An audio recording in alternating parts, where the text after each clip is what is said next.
This is a day in the life of a billing analyst that works at a mid-sized beverage company that sells its product to retail shops and supermarkets. And I made this video for you in case you're considering a career in the exciting fields of billing and accounts receivable.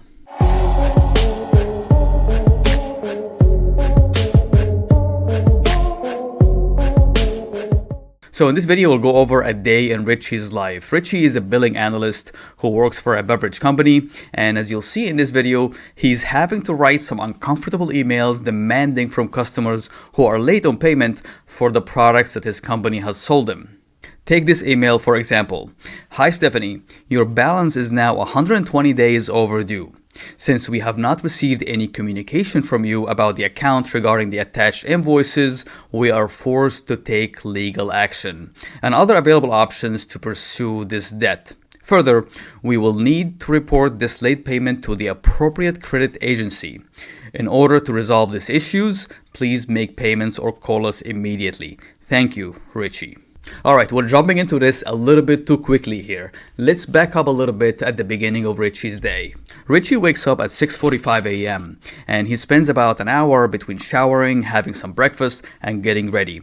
He needs to be at the office at 9 a.m.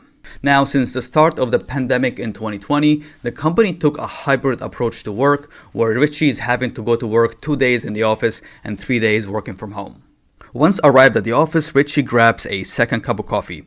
He's going to need it because today he will be working on some aged/past due invoices where the customers are very late on payment. It's 9:15 a.m. Richie fires up his laptop and logs into the accounting software. He pulls an accounts receivable aging report and goes after the customers who have invoices that are past due. It looks like customer Mountain Man owes about $21,000 that is past due. Richie is going to generate a customer statement that looks something like this. It shows the invoices due and their age. This helps the customer see the urgency of making payment. Now, to deal with this, Richie will have to send a dunning letter or email to the customer and attach the statement that he just generated. A dunning letter or email is what you send out to customers to ask them to send payment. This is different from your payment notice or letters that you send out with invoices because at this point, the payment has gone past due. You are asking the customer to pay immediately because their account has gone delinquent. So here's what Richie writes. Hi Jake, this is a reminder to pay. Please see the attached statement. It has been 30 days past the agreed upon due date. Please send payment or contact us as soon as possible to settle this matter.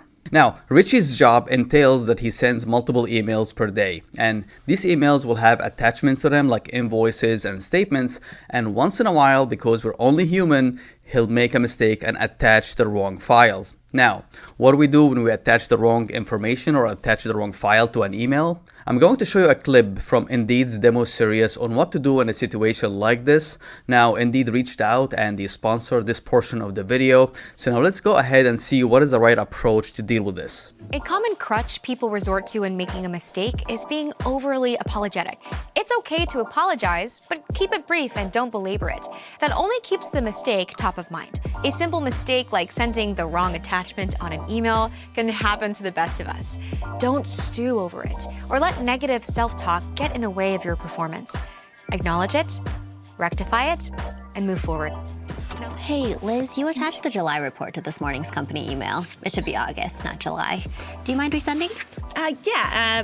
Sorry about that, and thanks for flagging. I'll send the correct one, and then next time I'll make sure to check the attachment before moving forward.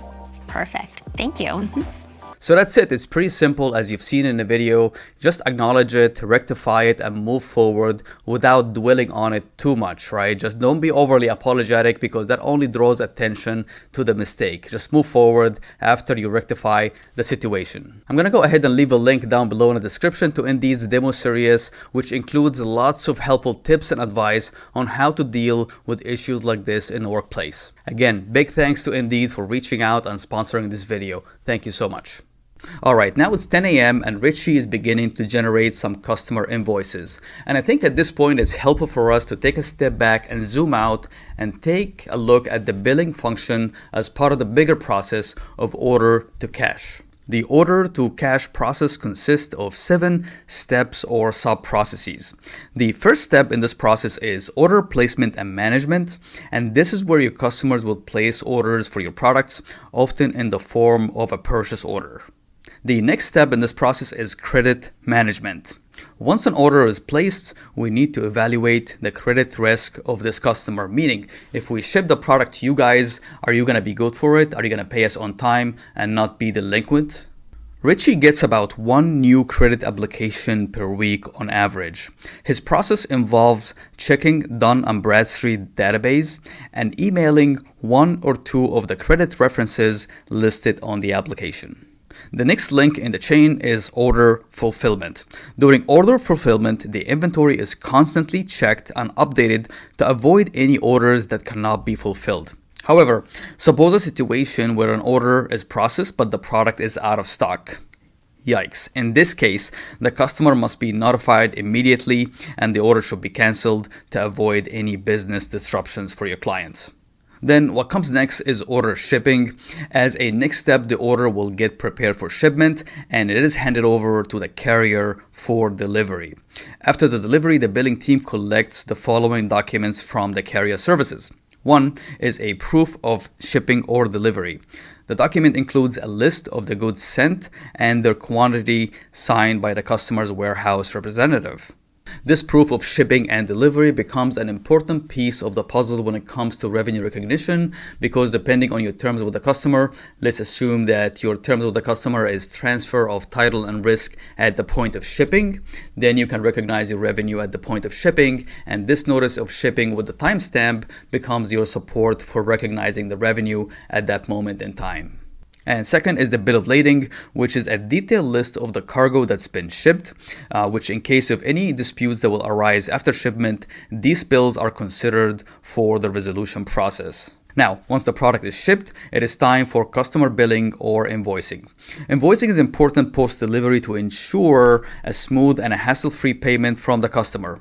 Richie generates invoices and delivers it to the customer via email and EDI, which stands for Electronic Data Interchange. Up next is the fun process of payment collection. An often bigger organization will have a team dedicated to payment collections, but because this is a smaller size company, the billing team, which is mainly Richie, is in charge of the collection on invoices. Finally comes the process of cash reconciliation and ledger management. Once a payment is received from the customer, it is then matched with an open invoice to reconcile cash. It is then added to the general ledger for the record keeping process. If you are planning a career in accounting or finance, feel free to drop me a comment below and let me know your end goal and what you're doing to get there, and I'm going to do my best to give you my feedback. Alright, after a long fun day at work, Richie signs off at 5:30 p.m. and heads to a local pub to meet with his buddies. He has a few drinks and forgets all about the stress of cash collection and sending mean-sounding dunning letters to clients. Now, like I said during the break, and especially if you're interested in a career in accounting, here is more information about the Controller Academy online course. I developed this 6-hour online course in 2022 and it took me about 6 months to complete it. My students learn on demand at their own pace and typically complete it in about 6 weeks. The prerequisite is a high school degree, but if you have some accounting degree or education, then hey, that's a plus. Finally, my students tell me they learn in those 6 hours more than they learned in a few semesters in school.